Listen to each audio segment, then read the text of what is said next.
Hello everyone, welcome back to my channel Beauty of Language. So today I'm going to start the explanation of the poem When Great Trees Fall by Maya Angelou. But before that, let me tell you that the explanation of the poem Haunted Houses is already out.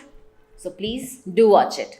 And also the quick summary of the poem, main theme and the poetic devices of this poem When Great Trees Fall. It is already there in the shorts, so you can watch it there. I have made this video, tried to make this video not so very long.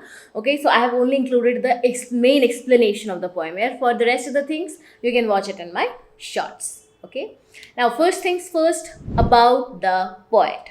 So Maya Angelou, actually she was a celebrated American poet, memoirist, performer and civil rights activist. So she was a phenomenal writer, best known for her autobiographies and poetry that explored themes of identity, race, trauma and resilience. So her most acclaimed work was I Know Why the Cage Bird Sings, which was published in 1969. Now, it was the first of six autobiographies which was noted for its innovative use of fiction techniques in non-fiction. Now, this series outlines her life from childhood through her civil rights activism and global travels. So Angelo also published several poetry collections, including Just Give Me Cool Drink of Water, Before I Die, then there is Phenomenal Woman, and the complete collected poems of Maya Angelou. Now, her work, it blended personal narrative with powerful society commentary, which left a lasting literary legacy, and they still continue to inspire people even today. And that's the reason why at least one of her poems is always included in the syllabus. Now, talking about the poem, so Maya Angelou wrote this poem When Great Trees Fall in 1987 after the death of her friend and fellow writer and activist James Baldwin. And this particular poem she read at Baldwin's funeral also. So it compares the death of great people to great trees falling in a forest. So just as those gigantic trees shake the earth, so they even make animals crouch in confusion and fear. So here she's comparing the loss of great individuals, which sends shockwaves throughout the world.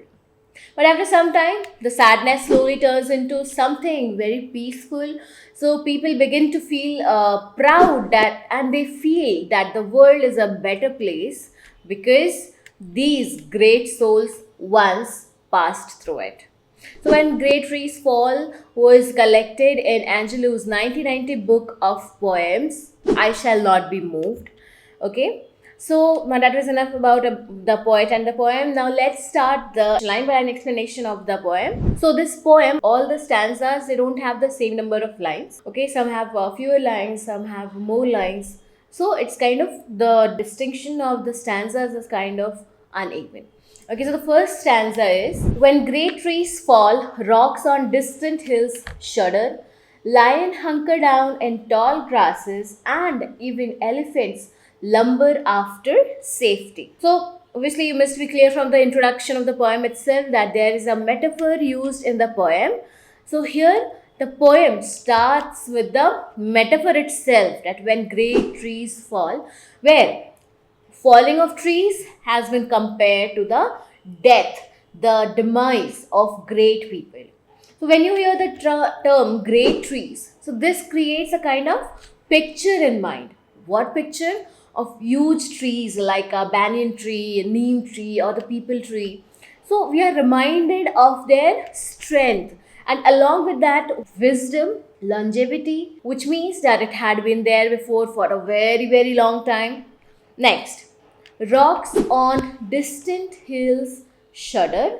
So here the word rocks also convey what? It conveys strength. So it shows stability. And shudder means to shake. So when great trees fall, they even shake the rocks on distant hills, on far off hills. Lions hunker down means they crouch down or squat down to hide in tall grasses. So here you can see that the poet has used lions among all the animals in the forest. Why? Because lions, what do? They signify courage. So they are the king of the jungle, we know that. And this particularly lion has been used here. Then even elephants slumber after safety. So it means that when huge, massive trees they fall, even elephants they start looking for safety. Now, lumber here means to move slowly. Again, now here elephants have been mentioned. Why? Because they convey power, they convey strength.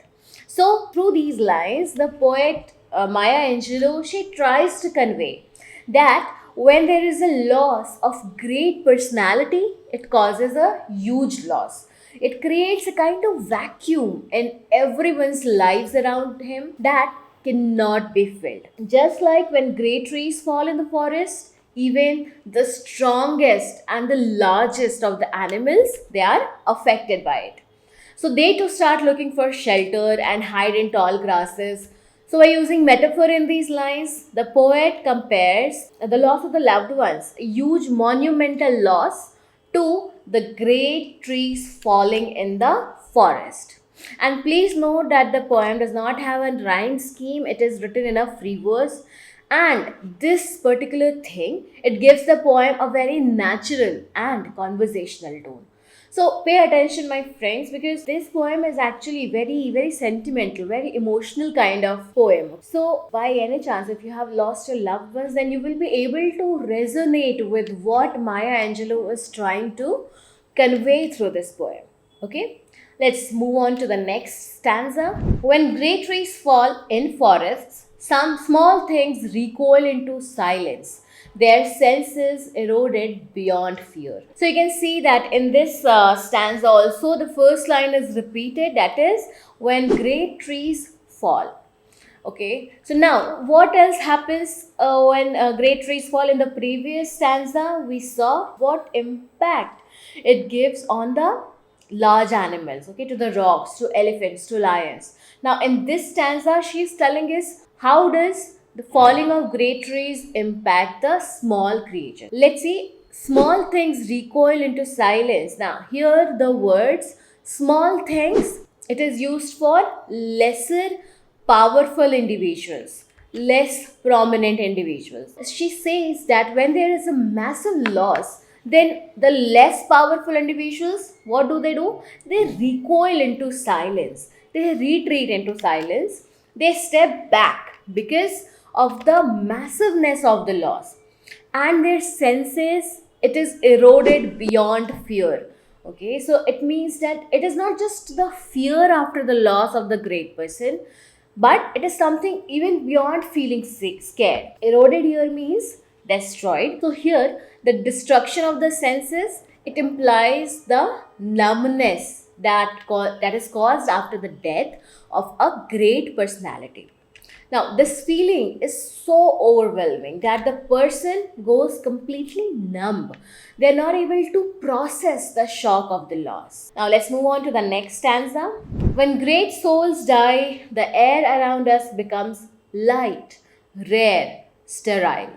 We breathe briefly, our eyes briefly see a hurtful clarity, our memory suddenly sharpened examines, gnaws on kind words unsaid, promised walks never taken. So now this poet has started this stanza with the clear words. Okay, no more metaphor here in this line. So she has started straight with when great souls die. Now, when great souls die, what happens? That even the air around us it becomes light, it becomes rare, it becomes sterile. Okay.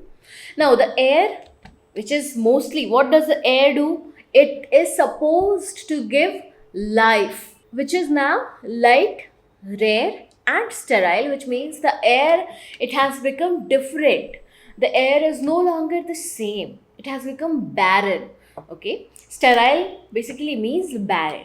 So this air after the loss it lacks the warmth.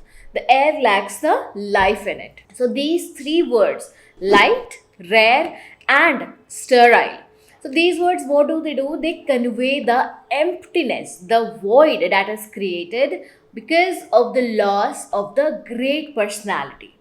It is something that cannot be filled by some external factor. We breathe briefly means short breaths, okay? It means that now even breathing is not normal. Everything changed with that loss, and our eyes, they briefly see the clarity, and that clarity is what? It is very hurtful. The realization, the awareness of someone losing in our lives, it is very painful. We are not able to digest the fact that they are no more. Okay, so your eyes, they realize that the person you lost, that person you are never going to see ever again.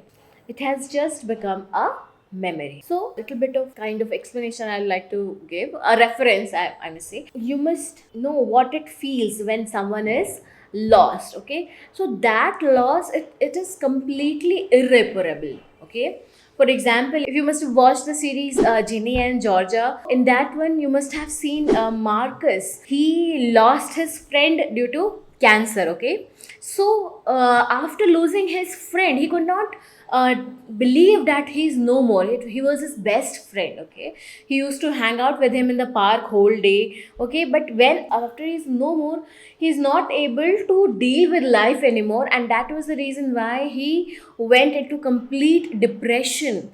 And to overcome that, he started taking more alcohol. Okay, so that is just a small reference. Okay, small fictional reference, I would say, how it feels, how deep it is to feel when someone is lost. Okay, getting back to the poem. Next, the poet says, our memory suddenly sharpened, examines, gnaws on kind words, unsaid, promised walks never taken. So, see what this means, that with the loss of someone great, our memory is suddenly sharpened, okay? It is suddenly shaken. It gnaws on kind words. Gnaws means to bite or nibble. So it causes pain, it bites one from inside. The feeling of not being able to say the kind words that remained unsaid, okay, the promises of the walks that remained unfulfilled.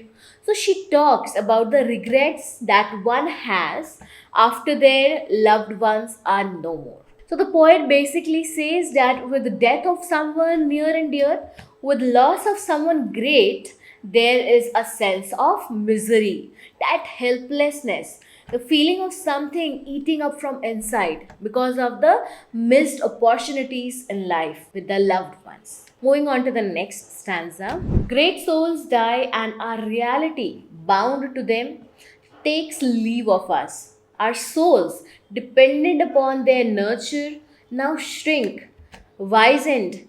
Our minds, formed and informed by their radiance, fall away. We are not so much saddened as reduced to the unutterable ignorance of dark, cold caves. Okay, so in this stanza, the poet has started the line with the same line that was in the previous one, when great souls die. Okay, so it disrupts the sense of reality. With the death of the great souls, it disrupts the sense of reality. The reality that was around them, the part of our world that was associated with them. So they take that away with them. It is gone forever. So this connection which we have with them, it vanishes forever. Our souls dependent upon their nurture now shrink, wizened. Now, the great souls that we are talking about here, the poet has portrayed them as nurturing. So there are people in life who nurture you. Okay, they teach things in life. Okay, and they are not necessarily to be a great people. Okay, they can be your friends, they can be your parents, they can be your relatives, or someone you find very close to your life. Okay, they nurture you. Even your friends, they nurture you. So they teach things in life, make you a better person. Okay, your knowledge, it grows with them. So you have an emotional connect with that person. But then, with their loss, what happens? An emotional vacuum is created, just which I described in the previous stanzas. So, because of this vacuum, what happens? You shrink. The emotional shrink is there. You feel withered away with their loss. Wizened here means to wither. Next, our minds formed and informed by their radiance fall away. So, the knowledge that we gained from the great souls, the experience we gained from them, the radiance, the light we got from them, everything falls away. We lose our mind. They brought light in our lives. But with their absence, what happens? We feel lost. We are not so much maddened as reduced to the unutterable ignorance of dark, cold caves.